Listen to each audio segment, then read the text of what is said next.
बिस्मिल्लाहिर्रहमानिर्रहीम। अस्सलामुअलैकुम। दिल्ली का मार्का इस वक्त अरूज पर पहुंच गया है और इंतहाई इंटरेस्टिंग सूरत हाल पैदा हो चुकी है। लेकिन इस वक्त जो प्रोपेगेंडा किसानों के खिलाफ और सिखों के खिलाफ किया जा रहा है, सारे यही कह रहे हैं कि खालिस्तान का झंडा, खालिस्तान का झंडा, खालिस्तान का झंडा दिल्ली के लाल किले पर लगा। ये असल में एक झूठ कहानी है। हकीकत टीवी आपको पहले भी बता चुका है, ऑलरेडी दोबारा आपको तमाम विजुअल्स हर एंगल से दिखाएगा और उसके बाद वो विजुअल्स भी आप देखेंगे कि दिल्ली पुलिस के लोग झंडा उतारने के लिए ऊपर चढ़े और धड़ाम से नीचे गिर गए क्योंकि उनके शूज टिक नहीं पा रहे थे उस डंडे के ऊपर। अब आप सबसे पहले आपको क्लिप सुनवाने जा रहे हैं कंगना रनावत का, जो मोदी की बड़ी चहीती बनी हुई थी कि मोदी ये कर देगा, मोदी वो कर देगा, मोदी है तो मुमकिन है। अब आप ये देखिए कि कंगना रनावत कह रही है कि सब कुछ आज खत्म हो गया, खालिस्तान का झंडा लग गया, सुप्रीम कोर्ट गई, सरकार गई, मोदी गया, ये गया, वो गया। ये ज़रा सबसे पहले आप कंगना रनावत का क्लिप देखिए, उसके बाद आपको वो विजुअल्स दिखाते हैं और आप ज़रूर हंसेंगे। इंतहाई इंटरेस्टिंग है कि दिल्ली सरकार पूरी तरह हिल गई, दिल्ली पुलिस ऊपर चढ़ी झंडा उतारने के लिए, लेकिन खुद ही ज़मीन पर गिर गई। और फिर आपको बताएंगे असल में वो झंडा कौन सा था और इस वक्त होने क्या जा रहा है। पूरे भारत के अंदर हलचल मची है। ये ज़रा सबसे पहले क्लिप देखिएगा कंगना रनावत का कि इसके साथ हुआ क्या है। दोस्तों, हम देख रहे हैं कि कैसे आज गणतंत्र दिवस के दिन लाल किले पे हमला किया गया है। वहाँ पे खालिस्तान का झंडा लहराया गया है। ये इस दिन जब ये जो दिन है गणतंत्र दिवस जो है, ये हमारे देश के लिए, हमारे देश ने जो जिस तरह से कोरोना से अभी उभरा है, किस बहादुरी से हम उन कुछ एक देशों में से हैं जिन्होंने कोरोना से ना सिर्फ लड़ाई में हम जीत रहे हैं, जबकि हम पूरे विश्व का प्रतिनिधित्व कर रहे हैं। ना कि हमारी जो वैक्सीन ड्राइव है, हम लोग खुद ही नहीं बाकी देशों का भी प्रतिनिधित्व करें। ये वक्त था कि हम इस चीज़ को मना सकते थे। आज इतना हम लोगों के लिए बहुत ही मुश्किल एक साल रहा, लेकिन आप देख रहे हैं कि कैसा सारा देश को झुंझला के रख दिया है इन इमेजेस ने।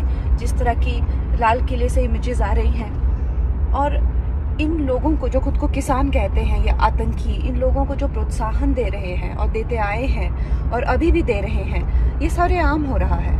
ये सबके आम इनको प्रोत्साहित किया जा रहा है सबके सामने, और सबके सामने ये तमाशा हो रहा है। आज दुनिया में हम मजाक बन के रह गए हैं। कुछ हमारी इज्जत नहीं रही है। जब भी देखो हम गवारों की तरह, चाहे कोई दूसरे देश का प्राइम मिनिस्टर आए या कुछ आए, कभी भी नंगे होके बैठ जाते हैं। ये देश का कुछ नहीं होने वाला है। अगर सब ऐसे ही भसड़ मचा के रखेंगे, इस देश का कुछ नहीं होने वाला है। ये देश कहीं नहीं जा रहा है। कोई इसको एक कदम आगे लेके जाता है, 10 कदम पीछे खींच के उसको वापस लाया जाता है, और आप लोग बैठ के सिर्फ तमाशा। उन सबको जेल में डालो जो इस किसान आंदोलन को, सो कॉल्ड किसान आंदोलन को सपोर्ट करो, उन सबको जेल में डालो और उन सबको जो है वो किसी ना किसी तरीके से उनके सारे संसाधन छीने जाएं संपत्ति के। कुछ ना कुछ तो इसके रेपरकशंस होने चाहिए। मजाक बन के रह गया है ये देश, इसका सुप्रीम कोर्ट, इसकी गवर्नमेंट, सब मजाक बन के रह गया है। आपने देखा क्लिप, क्या हालत हो चुकी है कंगना रनावत की। यानी ये मोदी की चमची बना करती थी, कभी पाकिस्तान के खिलाफ जहर उगल रही है, कभी सिखों के खिलाफ जहर उगल रही है। अब इसने एक बात की जो पूरे भारत में इसे प्रोपेगेंडा चल रहा है। देखिए, ये जो झंडा था ये खालिस्तानी झंडा नहीं था, इसको कहते हैं निशान साहब। ये निशान साहब सिखों का झंडा, इसके बाद किसान यूनियन का अपना झंडा है। जो भी हो, काम ये है कि सिखों ने वहां पर जाकर झंडा लहरा दिया, और जब झंडा लहराया ये इतना बड़ा मार्का है कि इसके बाद असल में उन्होंने जाकर ऊपर गुंबद के अंदर भी असल में एक झंडा लहरा दिया जो गोल टाइप बना होता है। ये भी उनकी बहुत बड़ी कामयाबी है। अब सूरत हाल आगे क्या पैदा हो रही है, अब आप ये देखें कि जिसको ये कह रहे हैं जी खालिस्तानी झंडा है, खालिस्तानी झंडा है, अब ये ज़रा विजुअल देखिएगा, आपको हंसी आएगी कि दिल्ली पुलिस असल में इस वक्त चढ़ने की कोशिश की उसने, एक दफ़ा नहीं बार बार चढ़ने की कोशिश की कि किसी तरह हम ये झंडा उतार लें। लेकिन प्रॉब्लम ये है कि झंडा भी आज सिखों का साथ दे रहा है, कुदरत भी सिखों के साथ खड़ी है। ये कमाल लम्हा था कि जब दिल्ली पुलिस पूरी तरह नाकाम हो गई। अब देखिए इन्होंने किया क्या है। इन्होंने जो ट्रैप में लेकर आए हैं, इंडिया की इंटेलिजेंस एजेंसियों को सिखों ने जो चकमा दिया है, जवाब नहीं। देखिए, एक तो चीज़ ध्यान में रखिएगा, इनको जो इनपुट मिल रही है वो इंडियन फौज के अंदर दे रही है इनपुट, जो मीटिंग के अंदर मोदी सरकार के साथ बैठकर डिसाइड करते हैं सिखों को क्या करना है। सिखों को किसानों के साथ जो भी मामला है, इन्होंने हुकूमत के साथ बैठे कि देखिए हमने ये रूट से जाना है और इस रूट से हम जाएंगे, हमने वहां पर कहीं नहीं जाना। प्लान इनका पहले से था कि किसी तरह हम चढ़ जाएं दिल्ली के लाल किले के ऊपर जाकर झंडा लहरा दें।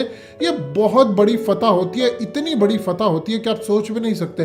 अब इस सूरत हाल के अंदर इन्होंने प्लान किया, मोदी सरकार ने कहा था जो मर्जी हो जाए सिख लाल किले तक ना पहुंचे, क्योंकि इंटेलिजेंस इत्तला थी कि उन्होंने जाकर झंडा लहराना है। अब जो रूट डिसाइड हुआ, असल में एक टोला जो पूरी तरह रैली की शक्ल में था वो चला गया सिखों के साथ उधर, दूसरे ने ट्रैक्टर पकड़कर इनकी जो बसें लगी थी उनको मारना शुरू किया, गिराना शुरू किया। पूरी की पूरी दिल्ली पुलिस का ध्यान उधर था। इन्होंने डे क्यों चूज किया? 26 जनवरी के अंदर सारी इंटेलिजेंस एजेंसियां दिल्ली के अंदर तैनात थी, फौज इनकी तैनात थी और इसके अलावा पुलिस वहां पर तैनात थी। अब आपको समझ आई कि बोरिस जॉनसन क्यों नहीं आए? उसको पता था वहां पर, ये तो अगर वो पकड़ा ना जाता रॉ का एजेंट कुछ दिन पहले, तो आज यहां पर खून खराबा बहुत ज्यादा हो जाता। अभी भी लेटेस्ट डेवलपमेंट के मुताबिक एक शख्स वहां पर मारा गया है और दिल्ली पुलिस उसकी कसूरवार है। जाहिर सी बात है, दिल्ली के जो चीफ मिनिस्टर है वो अरविंद केजरीवाल जरूर है, लेकिन उनके अंडर दिल्ली की पुलिस नहीं आती। दिल्ली की पुलिस आती है उनके वफाक यानी सेंटर के अंडर आती है। अब जब दिल्ली पुलिस के साथ इनके मामला तय हुए कि हम फलानी जगह से जाएंगे, फलानी जगह से नहीं जाएंगे, उन्होंने चकमा दिया इनको और ये इधर से घुस गए। जब ये घुस गए तो पूरी तरह ये देखिए 2 लाख ट्रैक्टर्स हों और 2 लाख ट्रैक्टर्स के ऊपर आप अगर 2 या 3 लोग भी लगा लें तो आप अंदाजा कर लीजिए तकरीबन कुछ 6 से 8 लाख के करीब इस वक्त लोग हैं। बाकी पैदल भी मार्च कर रहे हैं और ये खाली दिल्ली की जानिब नहीं, पूरा दिल्ली इस वक्त पैक हो चुका है और यहाँ से होते होते वो चले गए लाल किले की जानिब। अब जब वो लाल किले की जानिब में झंडा लहराया तो इन्होंने ऐलान करना शुरू कर दिया, जी खालिस्तान का झंडा खालिस। ये असल में साबित करना चाहते हैं कि सिखों के पीछे ISI है, सिखों के पीछे बैठा हुआ है इमरान खान। जबकि असल सूरत हाल है, क्या इमरान खान या ISI के कहने के ऊपर मोदी ने इनको पूरी तरह एक बिल पेश किया जो बिल इनके खिलाफ गया? ये तो इनका इंटरनल मामला था, हमारा इससे क्या ताल्लुक। लेकिन हम पूरी तरह सपोर्ट करते हैं, हम सिखों के साथ खड़े, हम चाहते हैं कि यहाँ पर खालिस्तान की तहरीक जो है उसको ये ऊपर लेकर आए। लेकिन प्रॉब्लम ये है कि मोदी ने ऐसा बीज बोया है, यहीं पर अगर मुसलमान उठ खड़ा होता है तो आप सोच भी नहीं सकते कि मोदी सरकार टिक नहीं पाएगी। अब चंद दिन के बाद ये पूरी कैंपेन आगे चली। आज पूरे भारतीय मीडिया को सांप सूगा हुआ है, उसको समझ नहीं आ रही उनके साथ हुआ क्या है। आप ये देख ले, कंगना रनौत जो चीखती रहती थी मोदी ऐसा मोदी वैसा, और उसने जो सूरत हाल इस वक्त पैदा किए वो आपने क्लिप देख ही लिया है कि मामला क्या है। देखिए, झंडा जो लहरा दिया है ये आज उन्होंने साबित किया है कि हम जो चाहे कर सकते हैं। दिल्ली पुलिस को उन्होंने चकमा दे दिया। देखिए, दूसरी जगह प्रॉब्लम ये थी कि किसानों को ये मार नहीं सकते थे सिखों को, क्योंकि फौज के अंदर बगावत होने का खदशा है, क्योंकि पुलिस के अंदर बगावत होने का खदशा, और इसीलिए इन्होंने अभी तक मामला को रखा। मुसलमानों की जहां तक बात है तो मुसलमानों को इन्होंने कोई की पोस्ट नहीं दी हुई, इसीलिए उनको खदशा ही नहीं होता मुसलमानों का। मुसलमानों से तो वो बदला लेना चाहते हैं पिछले 1000 साल पुराना। ये वो तमाम सूरत हाल है। आज सिखों की फतह हुई और यकीन कीजिए पाकिस्तानियों की भी फतह है इस तरह पर, क्योंकि हमारा तो ख्वाब है दिल्ली पर लाल किले पर जाकर झंडा लहराना, लेकिन हम पाकिस्तान का लहराना चाहते हैं। चलिए, सिखों ने आज किया, इसके बाद पाकिस्तान की बारी आएगी, लेकिन ये सिख अब रुकने नहीं वाले। इंशाअल्लाह अल्लाह ने अगर चाहा तो मोदी का सफाया करके ही जाएंगे। दोस्तों, हकीकत टीवी को सब्सक्राइब करना मत भूलिए, वीडियो को लाइक करें, शेयर करें और कमेंट सेक्शन में अपनी राय का इजहार जरूर करें।